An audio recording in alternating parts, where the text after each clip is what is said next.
Hello friends, मैं हूँ CA Pritesh Kumar Jain. और आप मेरे पीछे देख रहे हैं एक खूबसूरत सी झील है। तो पानी जहाँ पर है तो हम बात कर रहे हैं कुछ ऐसी इनकम के बारे में जो आपके लिए अनलिमिटेड एग्जम्प्ट है, यानी कि करोड़पति बनाने का एक ऐसा फॉर्मूला जिस पर व्यक्ति को टैक्स भी नहीं देना है और वह इनकम आपको करोड़पति बना सकती है। जी हाँ, मैं बात कर रहा हूँ एग्रीकल्चर इनकम की। एग्रीकल्चर इनकम भारत के अंदर पूरी तरह कर मुक्त है। तो एग्रीकल्चर इनकम किसे कहते हैं इसके बारे में आज जानने की कोशिश करेंगे। Agriculture income, there must be agriculture land. Agriculture land must be in India, and there must be agriculture activity. तो एग्रीकल्चर लैंड होनी जरूरी व्यक्ति के पास में।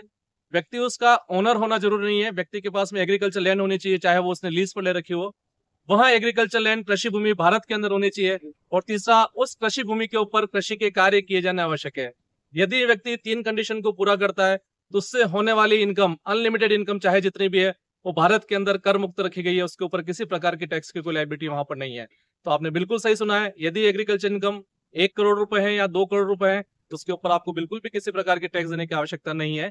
लेकिन उसमें एक शर्त जरूर है यहाँ पर कि एग्रीकल्चर इनकम के अलावा आपके पास में किसी दूसरी प्रकार की अन्य इनकम नहीं होनी चाहिए। यानी कि यदि आपके पास में कोई और इनकम है तो फिर एग्रीकल्चर इनकम के ऊपर हो सकता है कि आपको टैक्स लग जाए। उसकी कैलकुलेशन थोड़ी सी डिफिकल्ट है, उसको समझना।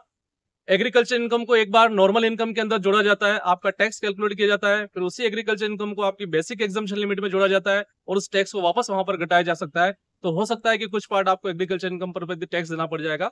लेकिन यदि पूर्णतः आपके पास में एग्रीकल्चर इनकम है तो उसके ऊपर किसी प्रकार की टैक्स देने की आवश्यकता नहीं है। धन्यवाद।